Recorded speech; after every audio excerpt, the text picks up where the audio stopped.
Bonjour à toutes et à tous. Bon, les universitaires n'ont aucun pouvoir, ils n'ont juste que des mots.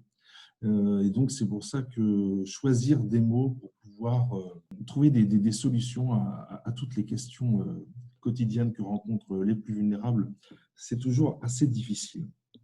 Alors, un grand merci d'avoir intitulé votre série de séminaires en replaçant la notion de capacité juridique au cœur, enfin comme point de départ de votre analyse. Vous voyez, il y a toujours une ambiguïté, tu viens de le dire Fabrice, entre le jugement de capacité ou le jugement d'incapacité, parce qu'en effet, on peut lire une chose et son contraire. Évidemment, le jugement a pour but de diminuer la pleine capacité, mais il nous dit aussi, en effet, ce qui est resté de la capacité juridique.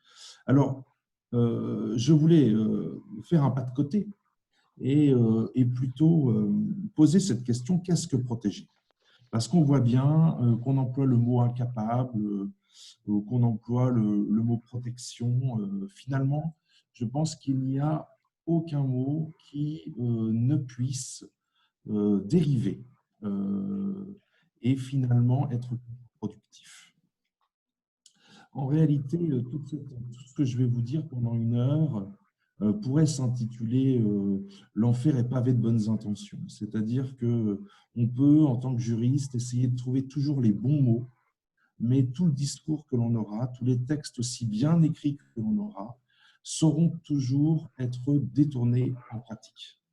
Et c'est là véritablement notre angoisse, hein, quand on est professeur de droit, c'est que la loi ne soit pas effective. Et de ce point de vue-là, nous sommes sur la même longueur d'onde avec un certain nombre d'entre vous. Voilà, Fabrice et Benoît sont bien connus puisqu'ils animent ce séminaire, mais je vois un certain nombre d'entre vous, je reconnais des noms, vous faites souvent beaucoup au quotidien, c'est connu ou c'est sur la protection juridique. Alors, je voulais commencer par qu'est-ce que protéger? Tout simplement parce que il y a une citation de Jean Carbonnier, qui est l'auteur de la loi du 3 janvier 1968, celui qui a pensé l'avant-projet de loi. Et voilà ce qu'il nous dit dans ses essais sur les lois en 1968. Je cite, « Mais légiférer sur les fous, pour les fous, n'est-ce pas le pire ? Très vite, l'impression doit vous venir qu'on ne peut être pour eux sans, au fond, d'une certaine manière, agir contre eux. Car toute protection des aliénés, en un sens, les aliène, par cela seul qu'elle les suppose étrangers à l'univers raisonnable. Si bien que, procédant des meilleures intentions, une législation protectrice ne fera qu'ajouter de son métal à cet appareil répressif par lequel les sociétés modernes, avec des hypocrisies variables, rejettent de leur sein ceux qui ont le malheur d'avoir des mécanismes mentaux dissidents. » Des mécanismes mentaux dissidents. Voilà en réalité le meilleur mot, c'est-à-dire que la vulnérabilité, c'est évidemment la personne extrêmement faible, ça ne pose aucune difficulté, mais la vulnérabilité, ça peut aussi être la différence.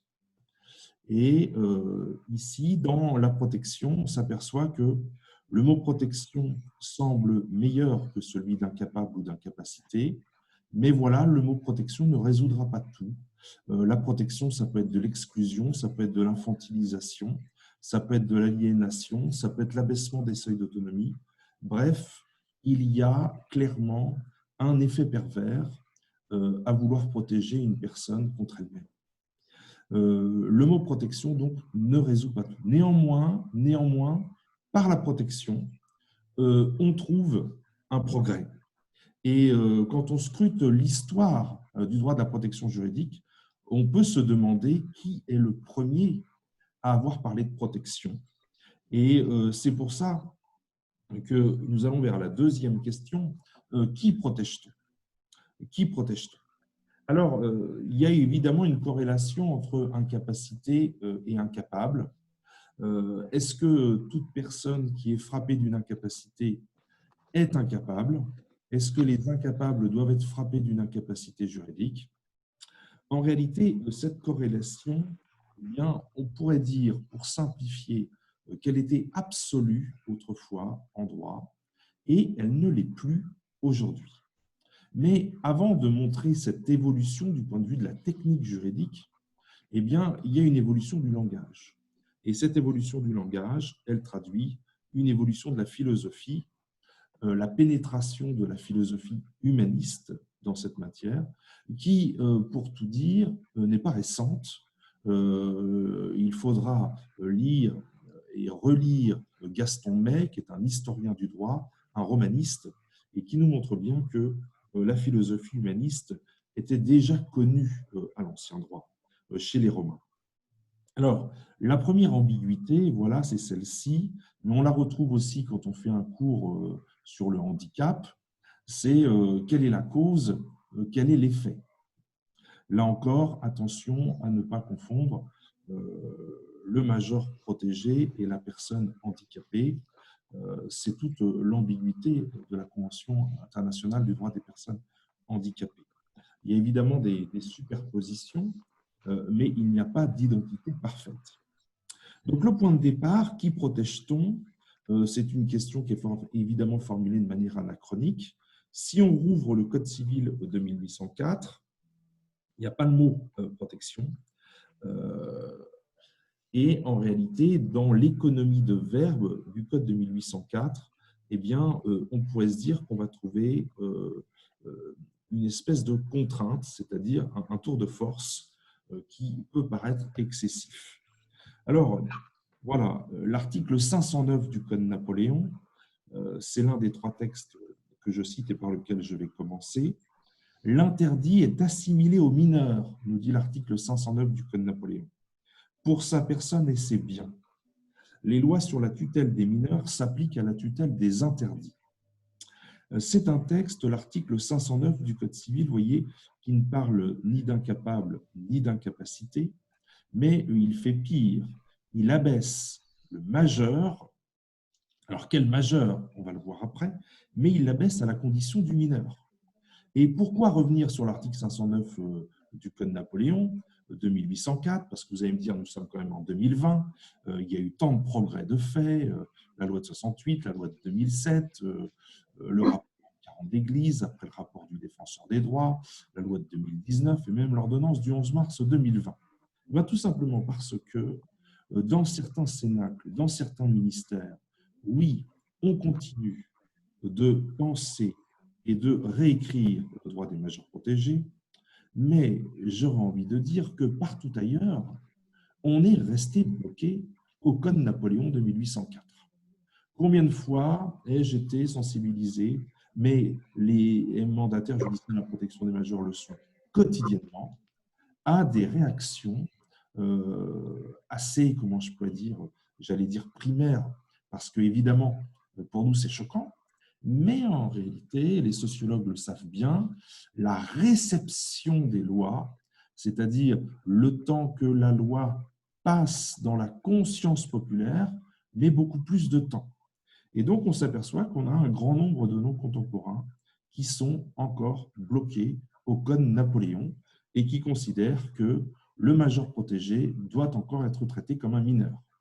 Trois exemples assez rapidement contre lesquels finalement nous avons essayé de nous battre dans le rapport Anne 40 d'Église, mais tout ça n'a pas été suivi des faits. La carte nationale d'identité. Qui signe la carte nationale d'identité quand on est un majeur en tutelle? Vous avez encore aujourd'hui des services de préfecture qui font signer le tuteur à la place du majeur protégé. Deuxième exemple, la sortie de territoire. J'avais été alerté un 14 août parce qu'un majeur en tutelle avait voulu visiter la principauté d'Andorre et il avait dû descendre du car et rester à la frontière parce que le service des douanes lui demandait une autorisation de sortie du territoire. Tout ça pourrait relever de l'anecdote, allez-vous me dire. Sont les services de la préfecture, sont les services des douanes. Peut-être que le ministère de l'Intérieur a d'autres charges fouettées qu'à passer son temps à harmoniser ses circulaires, ces arrêtés, ces décrets au Code civil. En effet, quand on va au ministère de l'Intérieur, on s'aperçoit qu'il y a un retard immense entre le Code civil et un certain nombre de textes. J'en veux pour preuve le Code électoral. Le Code électoral n'est pas changé sans qu'il y ait évidemment des notes du ministère de l'Intérieur. Le Code électoral a toujours été modifié 10, 15, 20 ans après le Code civil. C'est donc qu'en réalité, au niveau de l'État, eh bien, un certain nombre d'administrations sont restées sur une vision, si j'ose dire, très ancienne de l'incapacité juridique. Et il y aurait un troisième exemple que je voudrais vous donner, c'est le Code de la santé publique, cet article L1111-4 du Code de la santé publique sur lequel nous reviendrons tout à l'heure. Nous avions un alinéa 7 en vigueur jusqu'au 1er octobre dernier qui traitait de la même manière le mineur et le majeur en tutelle. Sans doute fallait-il rechercher le consentement du majeur, mais il fallait, pour certains hôpitaux, parfois la seule signature du tuteur. Donc on voit bien qu'on peut se taper sur le ventre et vouloir faire évoluer les mots. Eh bien, parfois, c'est extrêmement difficile et on observe énormément d'inertie. On vit dans un monde extrêmement complexe. Il y a beaucoup de causes qui doivent évoluer. Celle de la meilleure protection des personnes vulnérables en est une parmi d'autres. Il suffit d'ouvrir son journal chaque jour, on s'aperçoit qu'il y a d'autres causes qui doivent avancer. Et donc, celle-ci n'avance pas aussi vite qu'on le voudrait. Néanmoins, elle progresse. Elle progresse, il y a une évolution du langage. Elle est fort importante. Il faut la relever. Dans le Code Napoléon, on appelait encore un chat un chat. Voilà ce que nous disait l'article 489. Le majeur qui est dans un état habituel d'imbécilité, de démence ou de fureur doit être interdit. Imbécile, dément, fureur, état habituel, c'est l'interdiction judiciaire. Et le texte ajoute, même lorsque cet état présente des intervalles lucides. Alors, avant de commenter cette deuxième partie du texte, il faut dire qu'on n'appelle plus aujourd'hui une personne protégée un imbécile, une personne démente ou un état de fureur. Clairement, ça a beaucoup évolué. Même le mot aliéné est retourné à la langue du droit de la santé publique. C'est un mot qui n'a jamais pénétré le Code civil et nous ne l'employons plus. Alors, c'est vrai peut-être que le mot de personne vulnérable n'a pas véritablement un sens beaucoup plus précis, mais en tout cas, il y a de l'élégance, il y a du respect pour la dignité des personnes. Alors, il y a un deuxième point, même lorsque cet état présente un intervalle lucide. Et c'est là, à dire vrai, que le Code Napoléon était, si j'ose dire, d'une implacable efficacité, mais d'une implacable simplicité. Soit on était complètement capable, soit on était complètement incapable en droit. Et ça, c'est une idée qui est malheureusement restée encore pour beaucoup. Alors, c'est contre cela que je vais essayer de vous montrer que la loi de 68 d'abord, puis la loi du 5 mars 2007 ensuite, et puis les évolutions les plus récentes enfin, tentent de dégager, si j'ose dire, des nuances de gris. C'est-à-dire que on ne peut plus dire d'une personne, lorsqu'elle est protégée juridiquement, qu'elle est complètement incapable. Qu'elle est complètement incapable, non, parce que l'objectif, derrière cette évolution, c'est une meilleure évaluation de l'autonomie, c'est une meilleure évaluation de l'inaptitude. Et derrière cette évaluation, ouvrons la parenthèse et refermons-la en une phrase, évidemment, c'est un défi que la bonne évaluation. Mais derrière cette évolution, il y a une évaluation de ce que la personne ne peut plus faire seule, ou, posé autrement, avec un brin de provocation, de ce que la personne ne doit plus faire seule. Là, c'est autre chose. Ça sera la question: pourquoi protège-t-on? Alors, article 489, article 509, il y a aussi l'article 510. Il ne faudrait pas que de cette petite conférence, vous croyiez, comme pour beaucoup, par esprit de simplification, que le Code Napoléon était complètement si efficace qu'il fût déshumain. Vous avez un article 510 qui contient une formulation qui est évidemment datée, hein, mais qui est d'un grand humanisme. Moi, je regrette qu'il n'y ait pas cette formule, par exemple, aujourd'hui dans le Code civil, du moins la fin de la phrase que je vais vous citer. Les revenus d'un interdit doivent être essentiellement employés à adoucir son sort et accélérer sa guérison. Eh bien, ça voulait dire quand même qu'il y avait ici une règle de comportement du tuteur, c'est-à-dire que l'intérêt de la personne interdite, eh bien, devait quand même prévaloir sur l'intérêt de la famille. Parce que voilà, on a tendance à simplifier et dire que en 1804, c'était l'intérêt de la famille et qu'en 1968, on est passé à un système sur l'intérêt du majeur protégé. Évidemment, cet article 510, si vous le recherchez et que vous le lisez, vous l'aurez sans doute dans le texte de ma conférence, est complètement anachronique. Il nous parle des revenus, c'est-à-dire qu'il ne nous parle pas du patrimoine. Et donc, ça voulait dire que si on peut dépenser les loyers d'une maison pour adoucir le sort, on ne va pas vendre des terres, on ne va pas finalement diminuer le capital. Donc, on voit bien que la question de l'intérêt de la famille, eh bien, pouvait entrer en conflit avec l'intérêt de la personne. Et puis, vous avez la deuxième phrase qui nous montre qu'à l'époque, il n'y avait pas de sécurité sociale et qu'on prenait en considération l'état de la fortune de la personne. Alors ça, c'est un point important. La protection juridique ne peut pas être analysée qu'au regard des seuls textes sur le droit des majeurs protégés. Il faut la remettre dans un système de protection sociale, avec une sécurité sociale, avec un ministère, le ministère des Affaires sociales, même s'il se porte plus ce nom-là, du moins le ministère de la Solidarité et de la Santé. Évidemment, il y a le ministère du Droit, il y a le ministère de la Justice, il y a un certain nombre d'acteurs, un certain nombre de fonctionnaires, un certain nombre d'associations. Donc, il faut remettre la protection juridique dans son ensemble. Et, si j'ose dire, notre société a beaucoup plus profondément évolué que la seule protection juridique des personnes.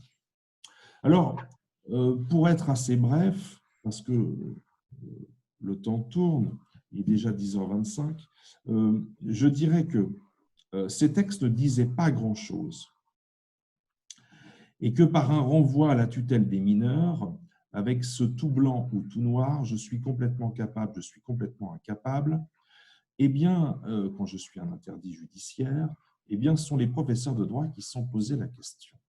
Mais un interdit, peut-il reconnaître un enfant? Mais un interdit, peut-il se marier? Bref, que faut-il tirer comme conséquence à certains intervalles de lucidité? Et c'est là qu'il y a eu une opposition assez forte à l'intérieur de la Normandie, mais cela valait pour tout le pays, entre De Molombe à Caen et Marcadet à Rouen. Marcadet à Rouen, professeur de droit, nous dit en 1844 que la personne interdite est complètement incapable d'avoir une volonté. C'est tout noir. Elle est retirée de la scène juridique.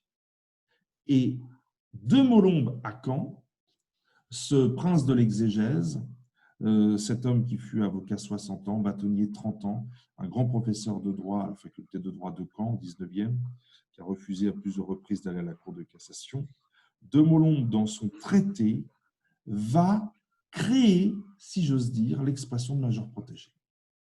C'est-à-dire que lui nous donne un indice extrêmement fort en nous disant « mais tout ce droit de l'interdiction judiciaire, c'est un droit de la protection, ce n'est pas une sanction. » C'est-à-dire qu'il ne s'agit pas comme pour le forçat, de lui retirer son patrimoine. Il s'agit de le protéger. Alors, qui protège-t-on? Qu'est-ce que protéger? On n'en est pas encore là. On n'en est pas encore là. Néanmoins, grâce à cette opposition entre Marcadet et de Molombe, des professeurs de droit vont construire ce que l'on appelle la théorie de l'intervalle de lucidité. La théorie de... Alors, j'ai un problème informatique. Je change de... J'ai peur qu'on soit interrompu à tout moment. Plus de batterie. Alors, cet intervalle de lucidité, c'est fondamental. Parce que lorsque la personne est lucide, eh bien, ce qu'elle prend comme décision doit être respecté. Eh bien, vous voyez, ça, ce n'était pas écrit dans la loi. C'est une théorie qui a été formulée par un certain nombre de professeurs de droit à partir de quelques arrêts, mais c'est resté aujourd'hui quelque chose de très prégnant. Et c'est pour ça qu'il ne faut pas confondre l'insanité, c'est-à-dire l'absence de lucidité sur une question donnée, qui est une question de fait, à l'incapacité, qui est une question de droit. C'est très difficile de dire si une personne est lucide ou pas lucide. Il faut être médecin. On peut s'en tenir parfois à l'apparence de lucidité. En revanche, dire d'une personne qu'elle est en droit capable ou pas capable, en tout cas, bénéficie-t-elle d'une incapacité de protection? Là, c'est extrêmement facile et il y a ce qu'on appelle des systèmes de publicité. Alors, c'est ici qu'il y a le troisième point, incapacité et liberté. En réalité, ce qui se passe, c'est qu'il faut que le droit soit en accord avec le fait. L'idée, c'est que si une personne ne peut pas consentir en fait, alors il faut qu'un système juridique anticipe sur son inaptitude à consentement et prévoit une solution, un remède. Et pour basculer de ce besoin de protection à la protection, il y a une incapacité. Mais une incapacité, c'est forcément une atteinte à la liberté, puisque c'est un remède à l'inaptitude. Alors, avant d'entrer dans les incapacités de jouissance et d'exercice comme simple rappel, il faut ici mettre l'accent sur un point qui est trop rarement dit. C'est le trio loi, publicité, nullité. La véritable incapacité de protection passe par cette triade loi, publicité, nullité. La loi, d'abord, ça a été réaffirmé par la réforme du droit des contrats, ordonnance du 10 février 2016, ratifiée par la loi du 20 avril 2018. C'est l'actuel article 1145 du Code civil, mais qui n'ajoute rien à l'article 1123 du Code Napoléon. L'article 1145 nous dit que toute personne physique peut contracter, sauf en cas d'incapacité prévue par la loi. Cette règle n'est pas seulement propre au contrat.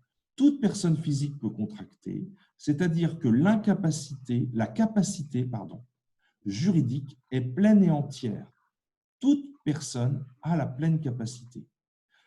L'incapacité doit être posée par la loi. Pas d'incapacité sans texte de loi. Et normalement, je dis normalement parce qu'il y a quelques tempéraments, tout texte posant une incapacité est d'interprétation stricte. En tout cas, il ne faut pas raisonner par analogie, il ne faut pas déformer ce qu'a voulu l'auteur du texte. Pas d'incapacité sans texte de loi, encore faut-il le savoir, c'est pour ça qu'il y a une publicité. Pour les mineurs, eh bien, la publicité va se faire avec la carte nationale d'identité, on va pouvoir découvrir l'âge, faire la preuve de son âge, qu'on n'est pas mineur. Mais pour les majeurs, comment assurer cette publicité? Eh bien, c'est par l'état civil, par l'émargement de l'acte de naissance, où vous allez trouver la mention RC, avec une date, un lieu et un numéro. Alors, cette publicité est fondamentale parce que s'il n'y a pas de publicité, eh bien, la personne eh bien, est réputée capable aux yeux des tiers, sauf si, évidemment, ils ont une connaissance personnelle du jugement de protection juridique. Cette publicité, eh bien, elle a pour but, évidemment, d'éviter de prendre un acte contraire à la loi. Et il y a ici quelque chose d'assez fort sur lequel je reviendrai, c'est que malheureusement, en droit des majeurs protégés, on pense trop à la protection par anticipation. Je pense que si on s'intéresse beaucoup à cette matière sous l'angle des droits fondamentaux et sous l'angle de l'effectivité du droit, c'est parce que on a peut-être trop voulu protéger en anticipant. Il y a un certain nombre de décisions sur lesquelles, finalement, ce qu'on a appelé depuis la Convention internationale du droit des personnes handicapées le droit à l'erreur, devrait être davantage mis en œuvre, tout simplement parce qu'il y a de l'annulation qui est possible sur un acte contraire à l'intérêt de la personne protégée. Loi, publicité, nullité. C'est parce qu'il y a une publicité que le tiers devait se renseigner, que le tiers contractant a peut-être pris un risque inconsidéré, et donc l'annulité va permettre de revenir en arrière. L'annulité de protection, c'est ce que je pense, en tout cas en tant que civiliste, un mécanisme qui n'est pas assez connu et pratiqué. Alors, voilà, il y a sans doute un certain nombre de professionnels parmi nous. Il se trouve à hasard du calendrier que j'enseigne les nullités de protection en Master 2. C'est un cours de 6 heures que je l'ai fait à Brest la semaine dernière et que je le fais cet après-midi et demain matin à Caen. Et la conclusion de ce cours, c'est quelle complexité que les nullités de protection pour si peu d'effectivité. Quelle complexité, c'est normal que ce soit complexe parce qu'il y a énormément de conditions à l'annulation d'un contrat. Mais ce n'est pas parce que le système est complexe qu'il n'est pas bon. Là où il y a une difficulté réelle, c'est que ces textes sur la nullité sont complètement inapplicables. De sorte que l'équilibre qui est voulu par la loi entre la protection avant la décision et la protection après est rompu en pratique. La plupart des professionnels pratiquent la protection par anticipation et non pas la protection a posteriori. Et là, c'est une piste de réflexion sur laquelle j'espère il y aura des questions qui me seront posées. Évidemment, la question de l'émargement, de la publicité, de l'état civil appellerait évidemment d'autres questions. Nous en avons eu largement conscience dans le groupe Anne Caron d'Église et il existe en France, notamment à la CNIL, eh bien, des seuils de résistance à faire évoluer le système. Ce qu'il faut retenir de ce passage, incapacité et liberté, c'est qu'il n'y a pas d'incapacité pour un majeur sans un jugement. Alors vous allez me dire, oui, mais il n'y a pas le mot jugement dans votre triade loi, publicité, nullité. Eh bien, c'est ça qui distingue le mineur du majeur. Pour le majeur, il y a forcément une individualisation du besoin de protection. Et cette institution en France qui a le pouvoir d'individualiser le besoin de protection, la seule institution qui soit garante des libertés individuelles, c'est le juge de l'ordre judiciaire. Et donc, il y a une délégation de pouvoir de la loi au juge, et c'est le juge, aujourd'hui, juge des contentieux de la protection, qui exerce la mission de juge des tutelles des majeurs, c'est le juge de la contentieux de la protection qui va rendre un jugement attentatoire à la liberté individuelle, mais autant que cela est nécessaire. Évidemment, je vous l'ai dit en tout début, l'enfer peut être pavé de bonnes intentions et ce jugement peut être parfois, assez souvent, je le regrette, pas assez individualisé, d'une part, et puis, ce n'est pas tant la faute au juge, qu'en amont, il n'y a pas eu une évaluation assez fine. Et c'est là que le rapport Anne Caron d'Église comprend des pages extraordinaires vers un nouveau monde de la protection juridique où il y aurait ce qu'on appelle une période d'observation, une véritable expertise médico-sociale à l'issue de laquelle, eh bien, l'incapacité serait finalement toujours compatible avec la liberté. La liberté est très difficile à définir.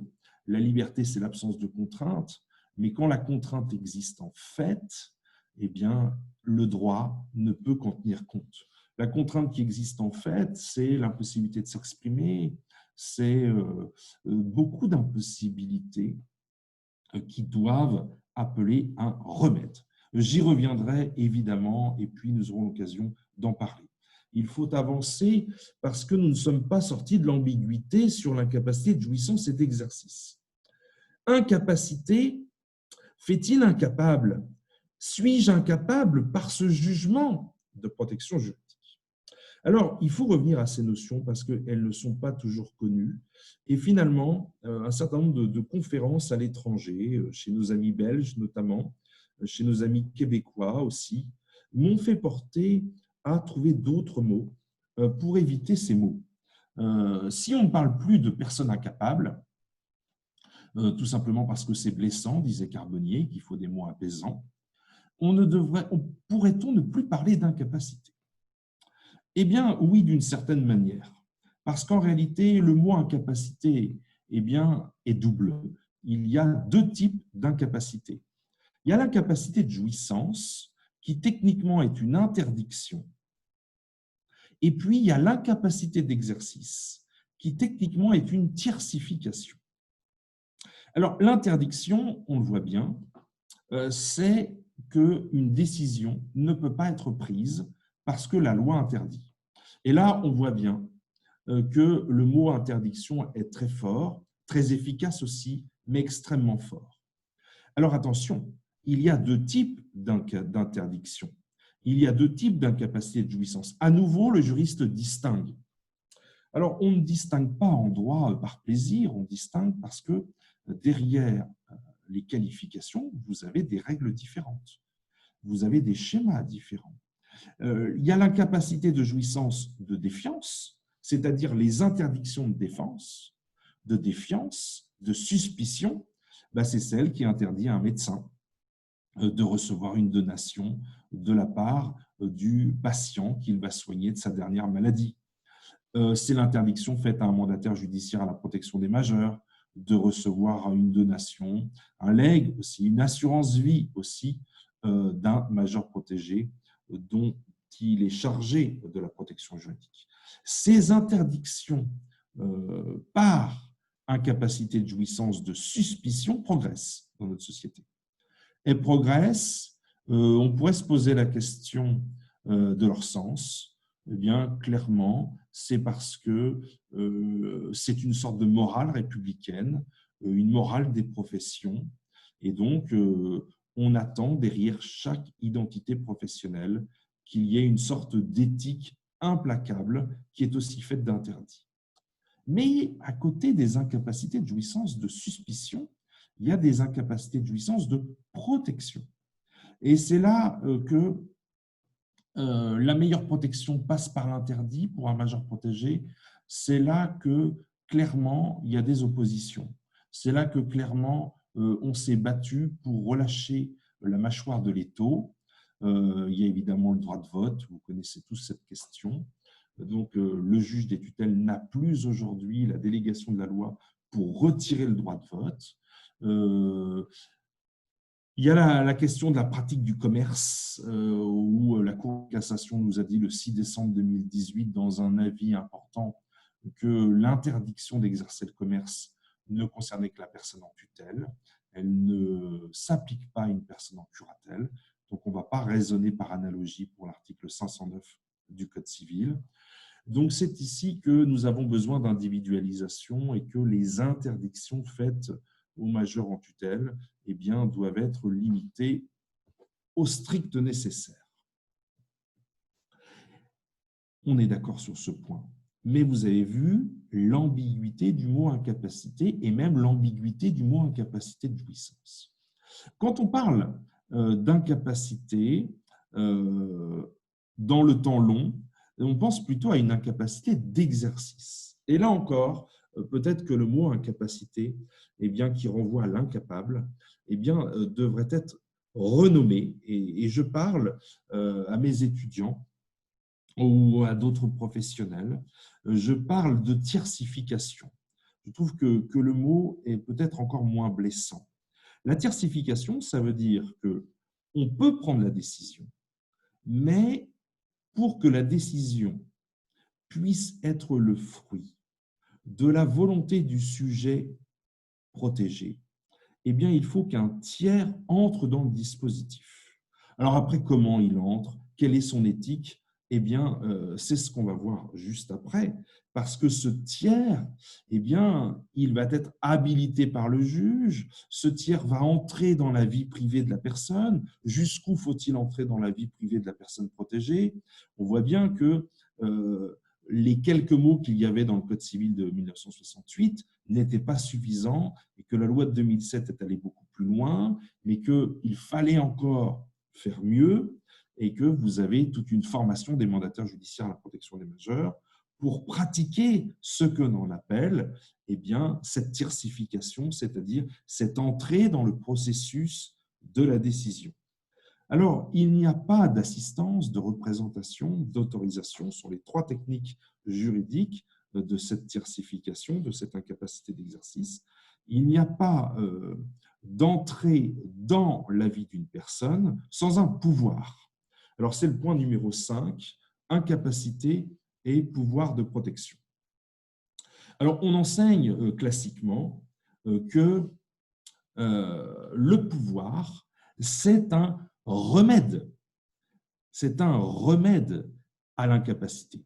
D'un côté, on introduit un tiers, c'est une forme d'incapacité, c'est une incapacité d'exercice. La personne ne peut plus prendre seule la décision. Donc, évidemment, c'est une atteinte à la liberté. Évidemment, il faut une garantie, il faut le juge, il faut qu'il soit éclairé par des analyses médicales. On est d'accord sur ce point. Mais ce pouvoir, quel est-il? Jusqu'où va-t-il? Ce pouvoir ne peut-il pas être la cause d'abus? Montesquieu, toute personne qui a du pouvoir est portée à en abuser. Eh bien, c'est ici que le Code civil ne nous dit pas cette chose. Il ne nous dit pas cette chose parce que finalement, le Code civil eh bien, répond simplement à la question qui signe? Qui signe? Et quand on est en tutelle, c'est le tuteur qui signe.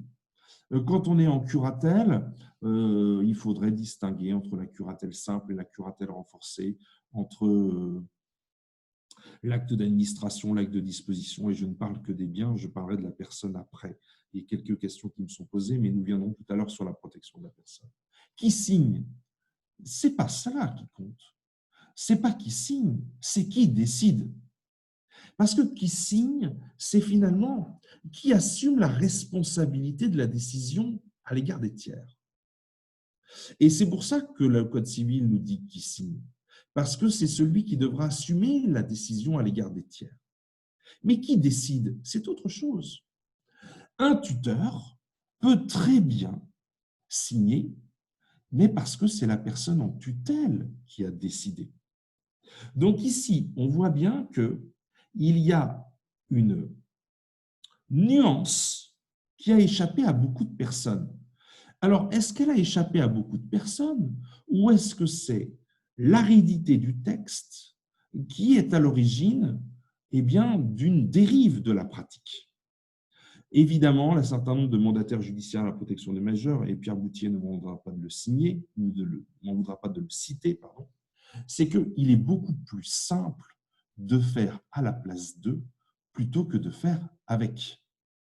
Benoît était ici présent à Lyon quand il y avait le fameux séminaire d'Hugues Fulchiron, où nous avions rencontré Catalina de Vandas, qui nous parlait de la Convention internationale du droit des personnes handicapées. Et j'avais essayé de montrer, mais bon, je ne l'ai pas convaincu, j'avais essayé de montrer que dans le droit patrimonial de la famille, eh bien, Celui qui porte la décision, c'est celui qui signe. Mais ça ne veut pas dire pour autant qu'il n'y a pas d'accompagnement en amont. Ça ne veut pas dire non plus qu'il n'y a pas en aval la possibilité de remettre en cause la décision. On oublie souvent ce qui précède la signature et ce qui suit la signature. Peut-être parce que, quand on a le pouvoir de signer, en pratique, eh bien, on ne s'accommode plus de tout cela. C'est peut-être vrai pour des tuteurs familiaux. Encore que, pourquoi faudrait-il faire cette synthèse globale? Non, peut-être pas. En tout cas, ce n'est pas vrai pour les MJPM. Du moins, les MJPM que je rencontre sont formés à une éthique de la prise de décision avec, et il faut rechercher la volonté du majeur protégé. Il faut aussi découvrir la personnalité du sujet protégé pour que les décisions soient prises en accord avec ce qu'elles ont voulu. Alors, j'avais envie, mais le temps ne me le permet pas, de prendre l'article 476 du Code civil, qui est un très beau texte sur la donation en tutelle, qui est un très beau texte. Pourquoi? Parce qu'il nous dit que la donation en tutelle se fait avec une personne en tutelle qui signe, mais elle va signer avec son tuteur. Bien sûr, il y aura eu l'autorisation du juge en amont. C'est-à-dire qu'on a un premier point de contrôle qui est l'autorisation du juge, puis un deuxième point de contrôle qui est l'assistance du tuteur. Mais on va demander à la personne en tutelle de signer. Pourquoi? Parce qu'on ne peut pas donner sans le donateur. Donner sans le donateur, c'est un pacte de famille, c'est plus une donation. Une donation, c'est un acte d'appauvrissement dont on ne fait que donner par le donateur. Oui, mais si la personne est trop faible, si la personne est dans un état d'incertitude, de lucidité, eh bien, c'est là que l'article 476 est en quelque sorte très fin, parce qu'il nous dit la personne est assistée, virgule, ou au besoin représentée. Donc, on voit bien que cette donation doit être décidée par la personne en tutelle, mais que, s'il faut, au dernier moment, pour valider la décision et éviter un contentieux en nullité sur le fondement de l'article 414-2 du Code civil, l'insanité, eh bien, on ne laissera pas la personne signer. Alors, oui, c'est la magie des mots, oui, c'est évidemment ce qu'a voulu le législateur, et je comprends qu'un certain nombre d'entre vous puissiez me dire « oui, mais c'est très idéaliste tout ça ». Oui, mais en pratique, est-ce qu'on a toujours le temps? Est-ce qu'on est à peu près sûr que la personne protégée a bien voulu la donation? Est-ce qu'elle n'a pas été manipulée? Voilà. Bon, c'est pour ça qu'on met un notaire dans le coup. C'est parce que c'est un officier public ministériel et qu'il doit débusquer les contraintes. Alors, il n'y a pas de système parfait, mais en tout cas, ce que j'aime dans cet article 476, c'est que le passage de l'assistance à la représentation se fait seulement en fonction des faits, mais qu'on peut, si on est certain de l'autonomie du majeur, même en tutelle, le laisser signer. Protection de la personne et protection des biens, puisqu'il me reste 10 minutes, je voulais, pour les dernières 10 minutes, m'intéresser à 2 points. D'abord, protection de la personne et protection des biens. C'est ici une question cruciale pour 3 points. D'abord, la protection de la personne, on ne peut pas dire qu'elle était négligée en 68. Elle était au deuxième plan. Elle était au deuxième plan parce que le doyen Carbonnier n'a pas eu la possibilité de développer ce point. Il en a été empêché par le lobby des psychiatres à l'Assemblée nationale. En 2007, la protection de la personne a pénétré complètement la question de la protection. Mais 10 ans ont passé, 12 ans ont passé depuis 2007, si bien qu'aujourd'hui, je peux vous le dire, j'ai vraiment le sentiment que la protection de la personne est passée devant la protection des biens. Et que ce qui compte d'abord, c'est la protection de la personne. Et quand on est dans la protection de la personne, c'est un autre monde qui s'ouvre. avec l'article 459 du Code civil, avec un alinéa premier de l'article 459 qui nous dit que la personne décide elle-même, elle décide seule si son état le permet. Et donc ici, on passe dans un tout autre monde.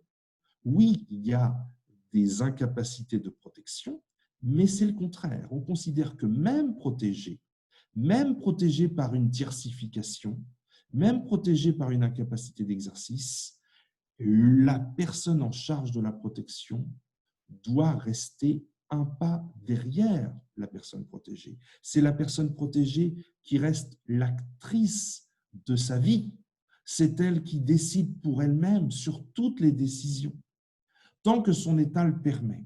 Alors derrière cet article 459, alinéa 1er, eh bien, il y a évidemment la question de ce qu'a constaté le médecin. Et peut-être que le médecin a constaté que la personne n'est plus en état de décider.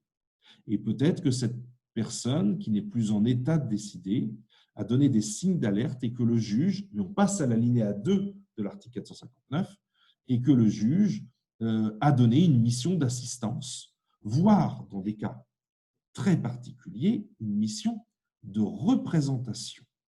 Alors, nous allons revenir tout à l'heure sur cet article 459, alinéa 1er et alinéa 2, qui, en pratique, il faut lire les jugements, ne font pas l'objet d'une individualisation assez poussée de la part des magistrats. Clairement, il faut le dire, sur ce point, l'idéal est resté dans la loi et que nous avons ici des règles de papier. Quand on lit les jugements, on ne trouve pas les réponses aux questions que le législateur pose au juge. J'y reviendrai tout à l'heure avec l'ordonnance du 11 mars 2020. Et je voulais prendre un exemple pour montrer que la protection de la personne et la protection des biens sont différents et en même temps souvent imbriqués l'un dans l'autre. J'aurais pu prendre l'exemple du mariage, mais après, avec la loi du 23 mars 2019, j'ai l'impression que c'est un peu dépassé, même si j'aurais bien aimé vous démontrer combien la loi du 23 mars 2019 a maltraité cette question. La protection de la personne et la protection des biens, c'est souvent intrinqué, pour reprendre le mot de Stéphane Rials. C'est très difficile de les séparer.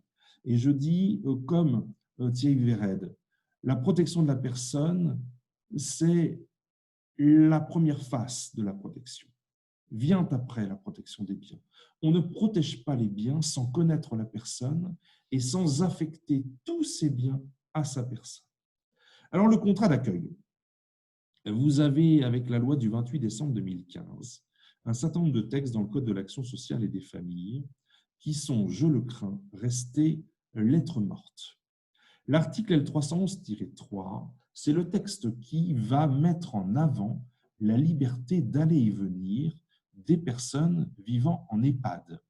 Et on voit que derrière la liberté d'aller et venir, il y a avant la sécurité. Qui décide que la sécurité l'emporte sur la liberté d'aller et venir? Quelle est l'autorité qui va compenser la sécurité et la liberté d'aller et venir? Qui va faire cette analyse?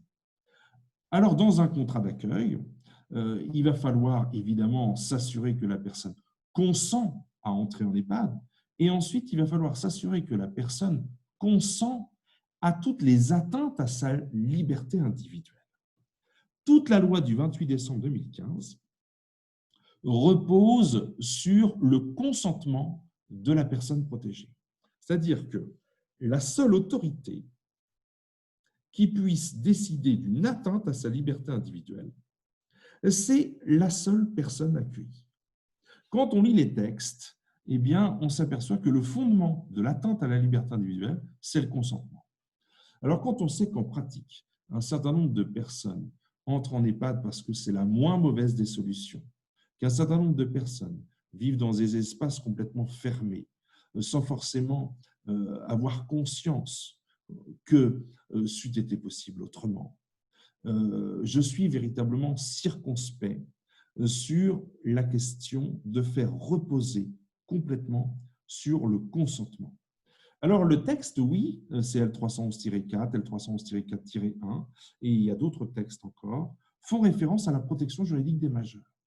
Et c'est là qu'on s'aperçoit que la protection juridique des majeurs va comporter, dans ce pouvoir du tuteur à la personne, dans ce pouvoir du curateur à la personne, des véritables pouvoirs de protection pour co-décider. Car la personne de confiance ne peut pas co-signer. La personne de confiance, elle ne peut pas porter la responsabilité de la décision. Elle est simplement celle qui rassure, celle qui accompagne, mais elle n'a aucune mission d'ordre juridique. Ces textes sont assortis de sanctions extrêmement fortes. J'ai cité L311-14. L311-14, c'est le texte du Code de l'action sociale et des familles qui nous dit « Tout contrat d'accueil qui aujourd'hui ne justifie pas les atteintes à la liberté individuelle, conformément à la loi, tout contrat d'accueil fait l'objet d'une amende administrative de 15 000 €. J'aimerais savoir combien d'EHPAD se sont mis véritablement en conformité avec cette loi du 28 décembre 2015, entrée en vigueur en avril 2017. Je sais combien les MJPM, moins lorsqu'ils travaillent en association, sont extrêmement contraints par rapport au temps qu'ils ont pour visiter les personnes en EHPAD. On a tendance à leur donner 2 fois plus de mesures lorsque les personnes sont en EHPAD, alors que nous savons bien qu'il n'y a pas moins de maltraitance en EHPAD que lorsqu'on vit seul chez soi. La question de la contrainte ne vient pas forcément de telle ou telle personne qui vit en EHPAD, mais elle vient de l'organisation de la vie collective. Quand on part en vacances à plusieurs, quand on entre dans un établissement, une entreprise, on est soumis à une organisation collective et cette organisation collective, elle crée des contraintes. Vivre en EHPAD, c'est vivre forcément avec plus de contraintes que quand on vit chez soi.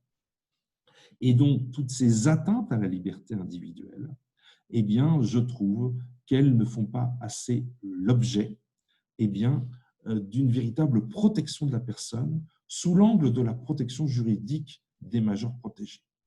Non, le médecin n'est pas, en droit français, une autorité qui peut justifier l'atteinte à la liberté individuelle. Seul le juge, article 66 de la Constitution, peut justifier l'atteinte à la liberté individuelle. Et même un tuteur ne pourrait pas ne pas revenir devant le juge pour justifier des atteintes à la liberté individuelle. Alors, je n'ai pas le temps, mais peut-être me poserez-vous des questions. Comment je vois la différence de la protection de la personne et la protection des biens dans le contrat d'accueil? C'est dans le qui doit signer entre les enfants, la famille, qui exerce souvent une grande contrainte sur les organisateurs des EHPAD. Alors, le dernier point, si vous me le permettez, Fabrice et Benoît, c'est sur la protection de la santé. Sur la protection de la santé, vous avez une ordonnance du 11 mars 2020 qui est très importante sur la protection de la personne. Très important, pourquoi? Parce qu'on a enfin mis des textes dans le Code de la santé publique qui permettent de replacer un majeur protégé au cœur de la relation de soins. C'est-à-dire que quand la personne protégée est lucide, elle va décider seule de toute décision médicale qui la concerne. Je voyais passer un certain nombre de questions tout à l'heure qui m'étaient posées, ou d'observations plutôt. Quand on est sur la santé, on est sur la protection de la personne. Et dans la protection de la personne, on va revenir sur cet article 459 alinéa 1er, où la personne décide seule pour elle-même. Le seul cas où la personne ne décide pas seule pour elle-même ne dépend pas de la mesure curatelle ou tutelle. Elle va dépendre, depuis le 1er octobre 2020, que la personne en charge de la mesure a ce qu'on appelle une mission avec représentation relative à la personne. Alors, qu'est-ce que ça veut dire mission avec représentation relative à la personne? La formule est lourde, elle est incompréhensible. Il aurait mieux valu écrire, et c'était le sens de la volonté des auteurs, c'est de dire que la personne en charge de la mesure a une mission de représentation au sens de l'article 459 alinéa 2 du Code civil. Il aurait fallu écrire cela, représentation au sens de l'article 459 alinéa 2 du Code civil, et ainsi vous aviez une corrélation entre le Code de la santé publique et le Code civil. Qu'est-ce que ça veut dire maintenant avoir une mission de représentation au sens de l'article 459 alinéa 2? Eh bien, ça reste mystérieux, parce qu'avoir une mission de représentation au sens de l'article 459 alinéa 2, ça ne veut pas dire qu'on représente. Ça veut dire que, 1, on est destinataire des informations médicales, on ne peut pas vous opposer le secret médical, et 2, ça veut dire que quand la personne est lucide, vous l'assistez, quand elle est inconsciente, vous la représentez. Alors, assister ou représenter en fonction du seul état de la personne, c'est ce qu'il y a de plus idéal. On ne représente que la personne qui ne parle pas. On ne représente que la personne qui est inconsciente. Si cette personne parle, si cette personne dit non à un acte médical, ce refus de soins, même au risque de mort, doit être entendu, doit être respecté. Après, c'est une question éthique. Peut-être que la personne en charge de la protection n'est pas d'accord avec elle, parce que assister, ça peut être aller dans le même sens ou aller à l'encontre, et dans ce cas-là, on va devant le juge pour mettre en évidence, devant le juge des tutelles, pour mettre en évidence un désaccord. C'est le troisième point de l'article 459, alinéa 2. En conclusion, j'ai essayé de vous montrer que derrière cette technique juridique de l'incapacité, qui en réalité correspond davantage à une tiercification, c'est-à-dire à l'introduction d'un tiers, ce rôle du tiers n'est pas du tout le même quand on est dans la protection de la personne que quand on est dans la protection des biens. Et là où on a tendance à faire une distinction en disant que la personne, c'est à 95% elle-même qui est concernée par la décision, alors que pour les biens, ça va être aussi les tiers. Donc, il faut que la sécurité juridique soit respectée. Et il faut donc faciliter l'assistance ou la représentation. Ça, c'est vrai. Mais moi, ce que je trouve assez peu utilisé en pratique, c'est que dans la protection de la personne, il vaut mieux être en amont. Parce que quand la décision est prise, on ne peut pas revenir en arrière. Quand on a procédé à une amputation, on ne peut pas revenir en arrière. Alors que dans la protection des biens, on peut toujours revenir en arrière. On peut annuler des actes.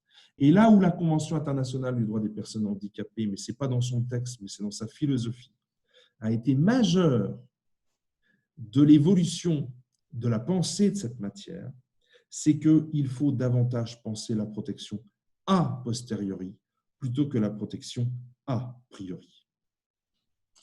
Voilà, bon, c'est extrêmement riche. Je ne sais pas du tout ce qui a pu passer, ce qui n'a pas pu passer. J'attends vos questions avec impatience. Merci de votre attention.